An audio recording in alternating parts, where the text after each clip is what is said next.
Moving on, the Enforcement Directorate has lodged a new complaint against Delhi Chief Minister Arvind Kejriwal for his failure to adhere to the summons issued to him regarding the liquor policy case. The complaint, filed at Delhi's Rouse Avenue Court, cites Section 174 of the IPC for non-compliance with orders from a public servant and Section 50 of the Prevention of Money Laundering Act for not adhering to the ED's summons. The court is scheduled to hear the case on the 7th of February. Arvind Kejriwal has been summoned 5 times by the Central Probe Agency as part of the ongoing investigation into the alleged liquor policy scam. Mr. Kejriwal has chosen to disregard the summons, asserting that they constitute illegal efforts to apprehend him. Meanwhile, let's first listen in to some of the reactions that have come in at the back of this development. वो न भ्रष्टाचार रहा, न jail भेजा, न कोई FIR दर्ज हुआ। एक तरफ यह बात थी और दूसरी तरफ शराब घोटाले में फिर उनके मकान बनाया है, उसमें तमाम घोटाले निकल के आ रहे हैं, तो उनको स्पष्टीकरण देना चाहिए। लेकिन उसी के साथ यह भी है कि अगर बीजेपी के साथ अरविंद केजरीवाल रहते तो उनके खिलाफ कुछ न होता, वो ईमानदार बने रहते। यह भी एक पक्ष है, क्योंकि जननायक राहुल गांधी जी ने बहुत सटीक इस बात को कहा कि ईडी, सीबीआई, इनकम टैक्स विपक्ष मिटाओ का काम कर रही हैं। देखिए, केजरीवाल के मामले में जिस तरह से ये घटनाक्रम हो रहा है, इससे लगता है कि निश्चित रूप से इसमें कुछ न कुछ जो है राजनीतिक षड्यंत्र है। इसलिए कि ईडी एक संस्था है और उसकी कार्यवाही की एक प्रक्रिया है, प्रोसीजर है। उस प्रक्रिया के आधार पर उनको काम करना चाहिए। सब कहा है कि नोटिस दो, नोटिस का अगर कोई डिसोबे करता है, 1 बार करता है, 2 बार करता है, वो सारा कानून है, सारा प्रावधान है, उसमें कोर्ट का सवाल ही नहीं है। लेकिन कोर्ट का सहारा शायद इसलिए ले रहे हैं कि अगर कोई मान लीजिए कि हमारी बात सही नहीं होती है तो ये हो कि हमने तुम्हारे कोर्ट को दिया था, कोर्ट के आदेश से हमने ऐसा किया था। तो ये कहीं न कहीं माने एक बहानेबाजी भी ईडी द्वारा की जा रही है और ये राजनीतिक तरीके से माने किया जा रहा है। Javed Hussain joins me on the broadcast. Javed, अगर आप मेरी आवाज़ सुन पा रहे हैं? जावेद जी, अरविंद केजरीवाल के लिए मुश्किलें बढ़ती जा रही हैं। 5वां समन है उन्हें और कानून ये कहता है कि 3 मिस होने के बाद गिरफ्तारी एक तरह से पक्की हो जाती है। पर अरविंद केजरीवाल का ये मानना है कि ये एक गैर कानूनी तरीका है उनको गिरफ्तार करने का। जी देखिए, इस पूरे मामले में 5 जो है ईडी की तरफ से शराब घोटाले मामले में जो है समन दिया जा चुका है दिल्ली के मुख्यमंत्री अरविंद केजरीवाल को। लेकिन अरविंद केजरीवाल ने इन 5 समन को गैर कानूनी बताते हुए ईडी के इन 5 समन के बेस पर उन्होंने इन्वेस्टिगेशन ज्वाइन नहीं किया। हालांकि जो 5वां समन था उस दिन भी अरविंद केजरीवाल और पंजाब के मुख्यमंत्री भगवंत मान चंडीगढ़ में मेयर के आरोप पर कि उस इलेक्शन में चुनाव में घोटाला हुआ है, धोखेबाजी हुई है, उसको लेकर उन्होंने दिल्ली में प्रोटेस्ट किया था। लेकिन उन्होंने कहा कि अभी हमारी लीगल टीम जो है वो देख रही है कि क्या मुझे ज्वाइन करना है या नहीं है। लेकिन उन्होंने 5वां जो समन है उस बेस पे भी उन्होंने ज्वाइन नहीं किया।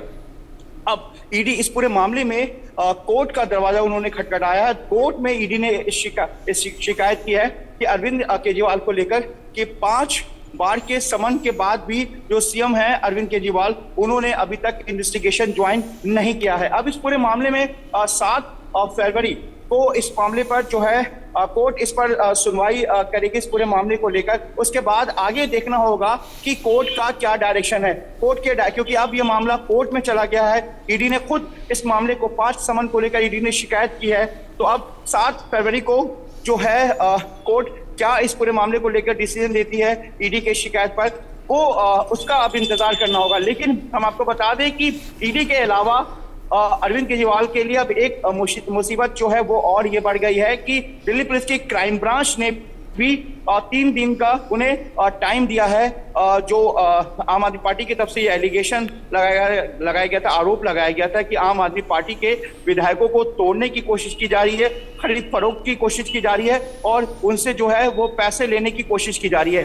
तो इस पूरे मामले को लेकर अब दिल्ली पुलिस की जो क्राइम ब्रांच है उन्होंने अरविंद केजरीवाल को 3 दिन का समय दिया है कि वो इसका जवाब दे, और जवाब के बाद ही अब ये तय होगा कि अरविंद केजरीवाल क्या जवाब देते हैं। दूसरी तरफ 7 फरवरी को जो है ईडी की शिकायत पर अब जो मामला है वो कोर्ट में गया है और कोर्ट में ईडी की तरफ से शिकायत की गई है। तो अब 7 फरवरी को कोर्ट की तरफ से क्या इस पूरे मामले में जो मामला अपडेट होता है वो देखना है। जी जावेद, ये भी समझना ज़रूरी होगा कि आम आदमी पार्टी की तरफ से रणनीति क्या होगी अगर मसलन अरविंद केजरीवाल गिरफ्तार हो जाते हैं, तो फिर क्या प्लानिंग है, किस तरीके से दिल्ली को एक तरह से चलाया जाएगा, इसके बारे में क्या जानकारी मिल सकती है?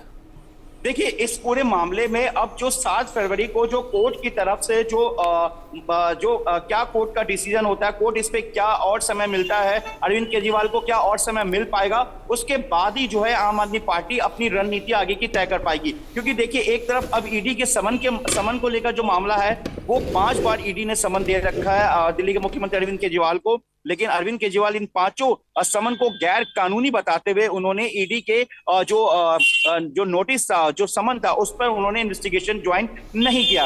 वहीं अब जो एमएलए का मामला है खरीद फरोख्त, वो भी अब मामला सामने आ गया है। तो अब अरविंद केजरीवाल की तरफ से ये जो बता रहे हैं कि जानकारी के मुताबिक कि लीगल टीम भी इसको पूरी तरीके से एग्जामिन कर रही है और कोर्ट में यानी कि 7 फरवरी को अरविंद केजरीवाल, हालांकि इस पर अभी तक उन्होंने कुछ नहीं कहा है, लेकिन 7 फरवरी को अरविंद केजरीवाल की तरफ से जो उनके वकील हैं वो पूरी बात रखेंगे। और हाँ, ये भी जानकारी है कि 5 समन में जो 5 समन दिया गया था, नोटिस दिया गया था अरविंद केजरीवाल को ईडी की तरफ से शराब घोटाले मामले में कि उनको इन्वेस्टिगेशन ज्वाइन करना है, ईडी को उस बारे में पूछताछ करनी है।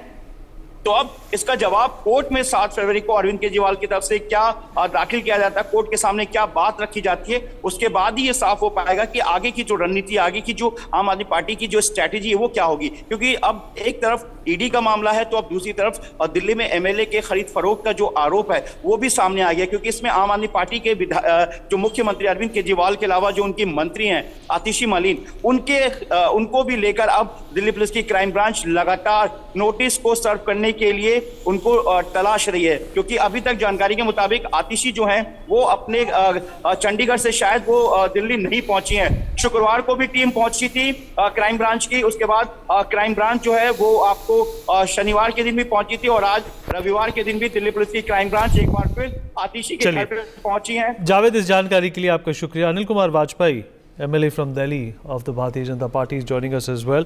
अनिल कुमार वाजपेयी जी, अगर आप मेरी आवाज सुन पा रहे हैं? जी सुन पा रहे हैं। अरविंद केजरीवाल का ये फरमाना है कि उनके विधायकों को खरीदने की कोशिश की जा रही है और ये जो समन्स हैं जो उनको भेजे जा रहे हैं, 5वीं बार भेजे गए हैं, वो गैर कानूनी हैं, उनको गिरफ्तार करने का एक तरीका है।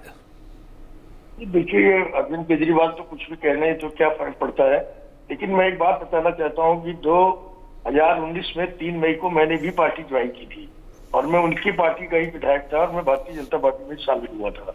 उस समय भी उन्होंने आरोप लगाया था कि हमारे गांधीनगर के एमएलए को 10 करोड़ रुपए में खरीद लिया। मैंने पीछे करके कहा, मैंने कहा भाई अगर या तो आप राजनीति से संन्यास ले लो या हम संन्यास ले लें।